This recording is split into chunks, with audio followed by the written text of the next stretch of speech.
నేను ఒక software company ఉంది నాకు. నా కంపెనీలో ఒక 30 మంది పనిచేస్తారు. ఈరోజు నేను 2 షర్ట్లు 2 ప్యాంట్లు తీసుకుని వెళ్ళానని చెప్పాను. నేను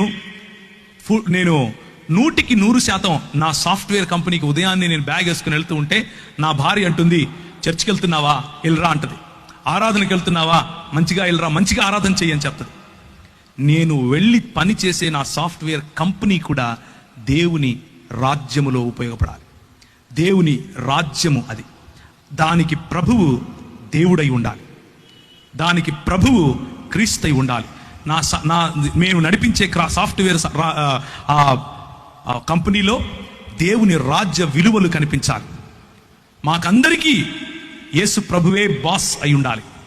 నా క్యాబిన్లో ఒక పెద్దది రాసి పెట్టాను.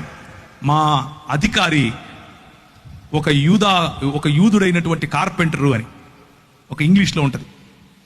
My boss is a Jewish carpenter అని అది పెట్టాము అక్కడ. ఎందుకు అనంటే నేను అధికారి కాదు, దేవుడు అధికారి. నా ఉద్యోగం, నా సంపాదన, దాంట్లో 10 రూపాయలు ఇచ్చేస్తాను, 100 రూపాయలు సంపాదించి నా పని అయిపోయింది అని చేతులు దులుపుకొని వెళితే భక్తుడు అంటారు. 100 రూపాయలు ఇదిగో ప్రభువా నువ్వు నాకు ఇచ్చావు. పరిశుద్ధాత్ముని పొందిన వాడు ఏం చేస్తాడు తెలుసా? దేవుని రాజ్యం కోసం ప్రతి పైసా ఖర్చు పెడతాడు. తన కుటుంబముతో సహా ప్రతి చోట దేవుని రాజ్యాన్ని చూస్తాడు. నా కారు నీది, నా ఇల్లు నీది, నా జీవితము నీది, నా శరీరము నీది, నా మనస్సు నీది, సంపూర్ణముగా పానార్పణముగా పోయబడతాను. ఇది పరిశుద్ధాత్ముడిచ్చే ఛాలెంజ్, ఇది పరిశుద్ధాత్ముని పిలుపు. పరిశుద్ధాత్ముడు పిలిస్తే ఇలా పిలుస్తాడు. కేవలం గెంతులేసి చప్పట్లు కొట్టేసి ఇంటికి వెళ్ళిపోయి మతంలో బతుకుతాను అని అనుకుంటే all the best to you brother, చాలా సంతోషం, భక్తుడిగా ఉండిపో, నిన్నెవరు కదిలించక్కర్లేదు.